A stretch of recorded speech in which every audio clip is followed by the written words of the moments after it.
Hello, friends. It's the Carnivore Rabbi here, as always, to meet, pray, and love. I grew up, went to high school in the 1990s, and back then, abstinence only was a big movement in high school sex education.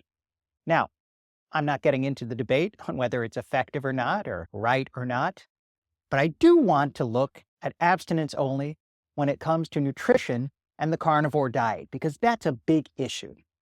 Now, to understand what this means, we have to go to the distinction between a moderator and an abstainer. And I owe this distinction to Dr. Judy Cho. That's where I first learned it, who has a wonderful YouTube channel. Go to it when you're done with this video, not right now. But Dr. Cho talks about the difference between an abstainer and a moderator. Now, a moderator is somebody who can have a piece of cake, eat it nice and slowly, and be done with it. They can even sit at the table while looking at the big cake right in the middle and not feel tempted to eat all of it. A moderator can have a Diet Coke and then not want to drink another one 10 minutes later. A moderator can go into a casino, say, I'm going to bet $50. If I win $50, I'll keep the $50. If I lose $50, I'll lose the $50 and stop playing. That's what a moderator can do.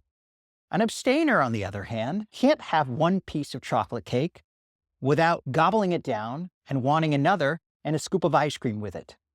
An abstainer can't go into a casino without winning money and wanting to double down, or losing money and wanting to get it all back and win some.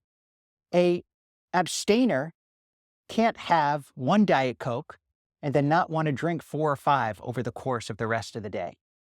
It's tough to be an abstainer. In theory, we're going to get to that. Stay to the end of the video and you'll see why it's actually easier to be an abstainer. So, when it comes to nutrition and the carnivore diet, a moderator is somebody who can occasionally have a cheat meal or a cheat snack. They could have some sugar-free chocolate for dessert occasionally.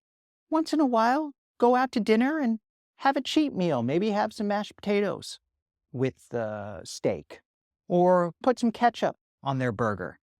A moderator can do these things without really it affecting him or her. An abstainer, on the other hand, cannot. An abstainer can't have any cheat meals, any cheat snacks, or they are in danger of relapsing back into carb addiction.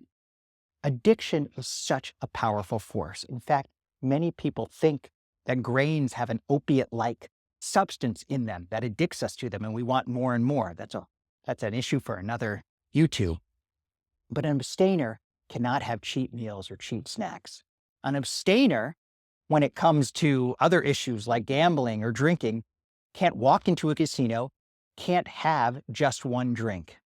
Now, interestingly, moderators and abstainers, you can be a moderator in one area of life, and you can be someone who has zero interest in alcohol, but has to be an abstainer when it comes to carbs. Our human bodies are complex, but the key is to know yourself, to know when it comes to nutrition, whether you are a moderator or an abstainer. Now, how do you know that? Well, you have to look at your past history. You have to look at how you make decisions. That's why journaling can be very important. You can write down how you responded, and it's important to write it down and not just try to remember, because we always misremember. I read a quote recently that history is what we remember. You have to try to be accurate so you can truly know yourself, not try to make up history. But once you observe yourself and see how you behave, see how you feel, you can see whether you're a moderator or an abstainer when it comes to carbs and nutrition. And then you can act accordingly. Now, in theory, you might say it's easier to be a moderator, right? You have many more options. You can have the piece of chocolate cake. You can have an occasional serving of French fries. But I would argue that it's actually easier to be an abstainer. There's no room for rationalizations. You can't try to convince yourself that something's okay. You have a very clear picture of what you can eat and what you can't eat. Eat this, not that. It's almost like the way religion works, right? Especially in Orthodox Judaism, you can do this and not that. This is kosher, this is not kosher. Now, while that's I'm orthodox in that way. I don't operate with that sort of mindset. I do think can be very helpful. It gives you a clear basis, a clear rationale for making decisions. And one of the byproducts of clarity is greater trust in your intuition. When you know you're not going to do something, you have greater flexibility and trust in your decisions. Because even when you have that clarity of not this, not that, there is still a lot of room. There is still a lot of options. You can say, can I fast the rest of the day? And you might say, you know what? I don't feel like it would be good to fast right now. I trust my intuition. I need to eat something that's healthy. So clarity about who you are, a moderator and abstainer, and especially as an abstainer, clarity over what you can eat and what you can't eat can help you trust your intuition so that you make wiser decisions. But you have to trust yourself. Now, obviously, sometimes we all make mistakes.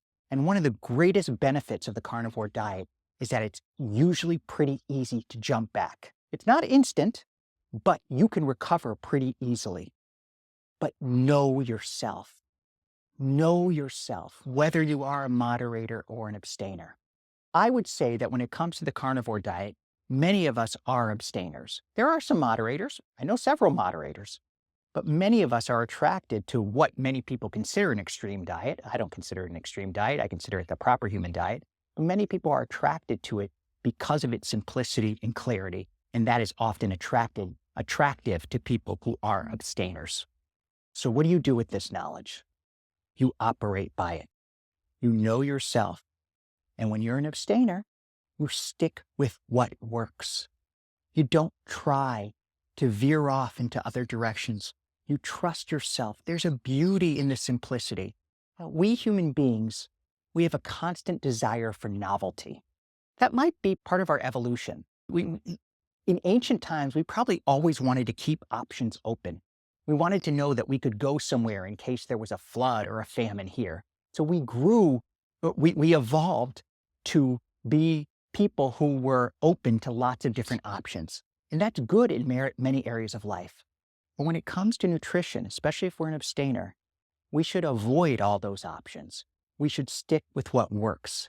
It's a blessing. And the truth is, the more you do it, the more you get used to it, the more comfortable you are with it. I look forward to a steak every single day. I'm not looking for more options.